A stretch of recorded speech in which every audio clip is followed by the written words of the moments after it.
नमस्कार, स्वागत आहे आपल्या यात्रामध्ये। केदारनाथ धामचा ट्रेक सुरू आहे आणि गौरीकुंडला पोहोचलेलो आहे। वरती घोडा जिथे आपल्याला हे येलोमध्ये दिसत आहे, जिथे आपल्याला घोड्याचं तिकीट्स मिळतात, तिथे आपण आलेलो आहोत।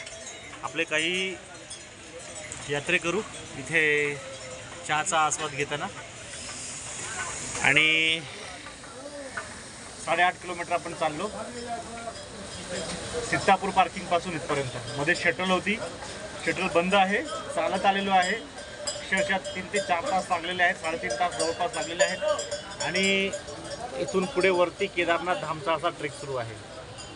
इथून पुढे काही लोक हे घोड्याने जाणार आहेत, काही लोक चालत जाणार आहेत। ही लोक इथे येतात आहेत, लोकांची वर्दळ सुरू आहे। घोडे आहेत, खच्चर आहेत, त्यांची वर्दळ सुरू आहे। हे पहा, हे लोक किती लोक येतात। लहान लहान मुलं सुद्धा आहेत, बुजुर्ग व्यक्ती सुद्धा आहेत केदारनाथ धाम बाबासाठी। त्यांना जमत नाही, त्यांनी डोली केलेली आहे। काही लोक चालत आहेत आणि हा जो आनंद आहे हा काही वेगळाच आहे केदारनाथ धामचा ट्रेक करण्याचा। भारतातल्या प्रत्येक भागातून लोक येतात। महाराष्ट्र, गुजरात, आंध्र प्रदेश, कर्नाटक सगळीकडून चारधामला लोक येतात आणि ही संख्या दिवसेंदिवस, महिन्याने महिने, वर्षानुवर्षे वाढतच आहे। केदारनाथ धामचं ट्रेक काही धामचं जे आनंद आहे तो काही वेगळाच आहे।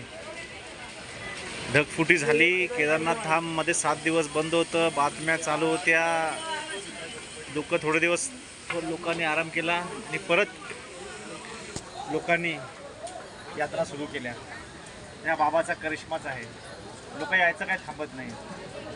बाबांची, भोलेनाथ बाबांची जी भक्ती आहे ती काही कमी होत नाही।